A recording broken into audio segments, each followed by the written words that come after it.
USA Today. Now, I don't always buy this paper, but I was flying Northwest. Anybody ever try to fly Northwest? You know, there were 3 people out, they were kickstarting a turbo trying to get one motor running, you know. There was one guy actually gluing something on the bottom of the aircraft. He turned to his friend and goes, "You think that'll hold, Larry?" You know, I'm in the airport, and I'll be honest, I'm in the bar. Every airport in the world has a little bitty bar. I don't like to fly. I have to fly. It's part of my life. I travel all over the world. I have to fly. I don't like to fly, so I have a couple drinks before I get on an airplane. I don't think there's anything wrong with an adult having a couple adult beverages before they get on an aircraft. Now, it's a little early. It's 10 to 5 in the morning. It's a little early. But I'm drinking Bloody Marys. Now, anybody that drinks knows you can drink Bloody Marys because, you know, they got celery and they're healthy, okay? So, yeah.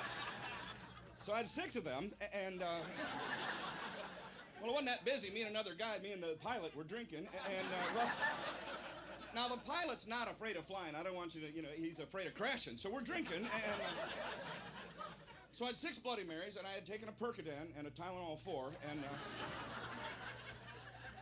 2 of them little Vicodin ES things I keep with me, and then I took a Valium 5, and just a 5. I don't, you know, ordinarily I don't take that Valium stuff, but when I'm that stoned out and codeine, I'm scared, you know, so I take a little Valium. Yeah, so we're getting liquored up, and you see, another thing I want to tell you about flying, you do something I do. When you fly as much as I do, you learn little tricks. Here's a little trick I want to give you people. First of all, when you get on an aircraft, ask for an exit row. An exit row. You get 2 things in an exit row you don't get any other place on the aircraft. First of all, you get more leg room, which is really, you know, comfortable. And second, you get a door. Oh, and those come in handy if something goes in the pooper. You know what I mean? Like, the guy in first class going, "I have a glass. I'm thinking, yeah, it'll be up your butt. I'll be out the war. You know what I mean? All right. Okay. I always lie to the stewardess, though, I'll be honest with you, because they give you that same question. You ever been in an exit seat? You know what I'm talking about? Yeah. Mr. Stulz, are you able and willing to open that door and push it out and help people out? And I go like this. Yes, I am.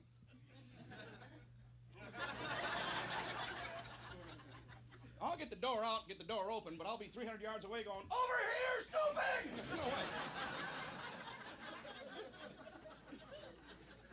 My wife was with me on the trip. Now, I'm a happily married person. How many happily married people here tonight? By applause, those are happily married people. Quite a few.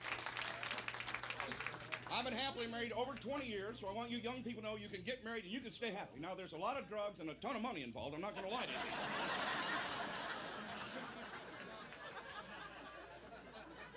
My wife and I, we just had a big anniversary. We're in Vegas. That's what my wife and I just want to go to Vegas. I just want to go to Vegas. Can we just go to Vegas? That's all I'm going to do is go to Vegas. So we're in Vegas. We're in Las Vegas. I'm out there. I'm a Catch a Rising Star. I do 14 shows in 1 week, 2 shows a night, every night. Not once did my wife come into the showroom. Not once did she come and see me work. Because I made her a bet. I bet her. Here's what I bet her. I bet her that I could make more money in a week than she could spend while I was working. See, that's yeah.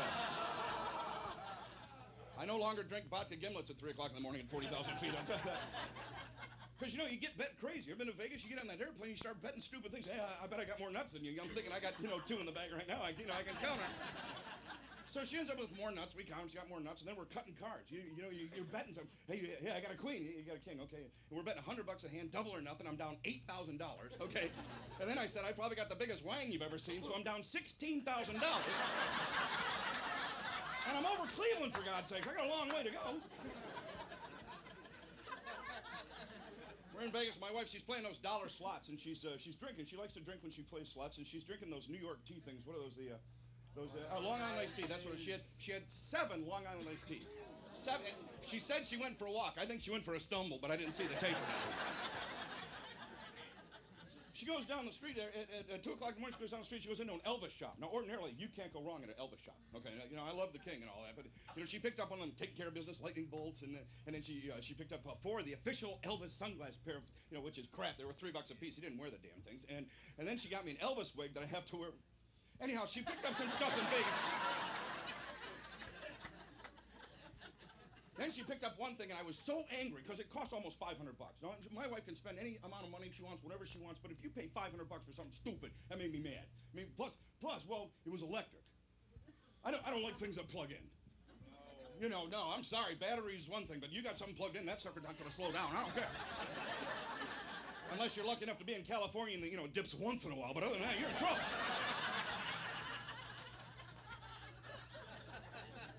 She picks up this thing, it's called a honeymoon strobe light. She brings it home, she goes, we should try this. I'm not trying anything electrical with you, and I don't care anything about it. I've been married almost 30 years. I'm just, and then after a few months of, being cut off. I said, well, why don't we try that?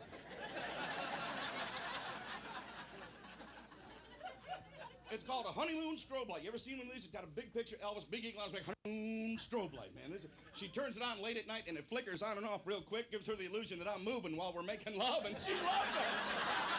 She loves it. And we try to do at least 6 or 7 different freebies or charity events per year, but when something comes through with a friend of yours that's in need for any reason, we're always there.